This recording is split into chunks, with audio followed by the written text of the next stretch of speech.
Cette semaine, on se demande qui est l'organisation majeure et qui est l'organisation mineure, parce que Ousmane Nurmagomedov contre Chablis, ça a tout de même plus de gueule que Brady Burns. Mais bon, ça arrive une fois par rituel de un unijambiste enroulé dans du jambon, dansant sous la pleine lune, pour ceux qui ont la ref. Et sur ce, je vais passer au combat.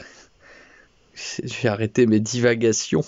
Ousmane Nurmagomedov, il fait 1m80 pour 183 cm d'allonge. Il est surtout un pied d'appui droitier. Debout par moment, il se pose trop et trop longtemps sur ses appuis, ce qui le rend immobile. Ce sera un défaut que Chablis pourra exploiter facilement avec des charges rapides et des combinaisons. Il est aussi décontracté en striking que Chablis.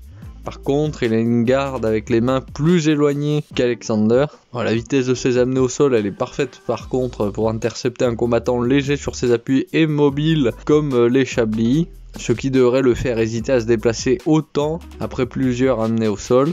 Bon, chose assez rare, tant Chablis que Nurmagomedov, ils n'ont pas de gros défauts bien flagrants. Ainsi, le combat il se jouera sur du détail, ce qui le rend très difficile à prédire. Au contre Primus, en grappling, il n'a pas brillé non plus, Ousmane, car il n'a pas fait beaucoup d'efforts pour sortir de la garde en jiu-jitsu de Primus. Il s'est surtout reposé sur lui. Alexander Chablis fait 1m76 pour 179 cm d'allonge. Il est à l'aise en pied d'appui droitier et gaucher, il passe bien de l'un à l'autre, ce qui sera un avantage pour surprendre Ousmane et casser le rythme.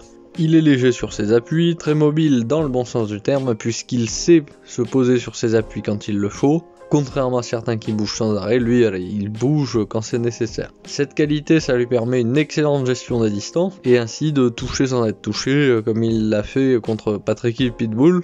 Un autre bon point, il maintient efficacement sa garde sous le menton, la ramène assez vite. Sa variété de coups de pied et le relâchement avec lequel il les envoie lui permettent de ne pas être prévisible pour son adversaire. Après, sa défense en lutte, je n'en ai pas vu grand chose, donc je pourrais pas vraiment me prononcer sur ce côté-là du combat. Vu la propreté de l'un et de l'autre au niveau technique, ce combat il revient un peu à décider à pile ou face sa préférence. Je n'aime pas trop les considérations extérieures, mais ces deux combattants, ils sont aussi propres techniquement et prudents que le combat devrait aller à la décision, une décision serrée. Et puisque Ousmane, c'est un peu la tête d'affiche du Bellator maintenant, depuis quelques temps, logiquement, en cas de décision serrée, c'est à lui qu'il devrait donner la victoire. Maintenant du côté des paris, Ousmane a 1,22 et Chablis à 3,90.